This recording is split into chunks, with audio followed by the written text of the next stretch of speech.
신문 읽어준 남자입니다. 어제 이재명 대표가 검찰에 소환될 때 41명의 의원들이 우르르 동행을 했습니다. 비이재명계 의원들을 중심으로 오바다라는 비판의 목소리도 나오고 있습니다. 잠시 후에 이야기 나눠보겠습니다. 오늘 조간신문 4가지 키워드 준비가 되어 있습니다. 먼저 첫 번째 키워드부터 함께 보시죠.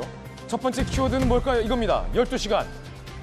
동아일보 1면에 보도하고 있습니다. 이재명 대표 12시간 장시간 검찰 조사를 받았습니다. 그런데 검찰 조사 과정에서 과연 뭐라고 답변을 했을지요. 여러 조간신문에 보도가 되고 있습니다. 함께 보시죠. 검찰은 이재명 대표의 구속영장을 검토 중인 것으로 알려지고 있습니다. 이재명 대표는 답정 기소 명백 반발하고 있습니다. 어차피 당의 답이 정해진 거 아니냐? 당신들 다 기소할 거 아니냐라고 하고 있습니다. 검찰은 그렇다면 구속영장도 검토하겠다라는 기세입니다. 제1야당 대표 검찰 출석 12시간 조사, 성남FC 후원금 관련된 의혹의 피의자 신분입니다. 이재명 대표가 검찰에 6쪽짜리 진술서를 제출했다고 합니다. 그러면서 조사 과정 중에 답변 중 상당수를 진술서로 대체하겠다라고 답변을 했다고 합니다.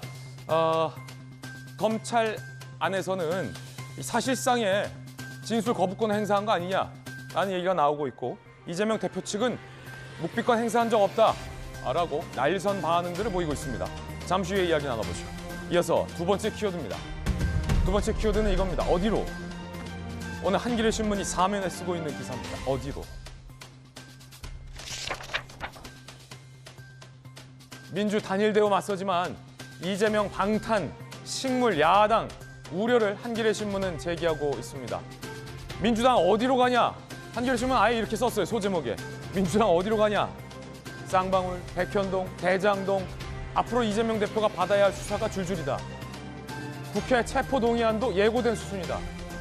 민주당이 대표 수호 부결로 맞설 것 같지만 민주당은 어디로 가고 있나? 한겨레 신문이 오늘 묻고 있습니다. 이어서 다음 키워드입니다. 세 번째 키워드 뭘까요? 검거.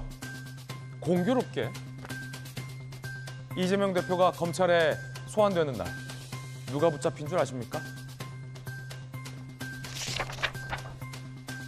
쌍방울의 김성태 전 회장이 붙잡혔습니다. 8개월 만에 태국 골프장에서 한가로이 붙잡혔습니다. 태국 경찰이 방콕 인근에서 검거했습니다. 이재명 대표의 변호사비 대납 의혹을 받고 있는, 그리고 불법 대북 송금 의혹을 받고 있는 쌍방울의 김성태 전 회장, 황제도피답게 골프장에서 잡혔습니다. 쌍방울 현 회장도 도피 중인데 함께 체포가 됐습니다. 이재명 대표의 검찰 소환 날,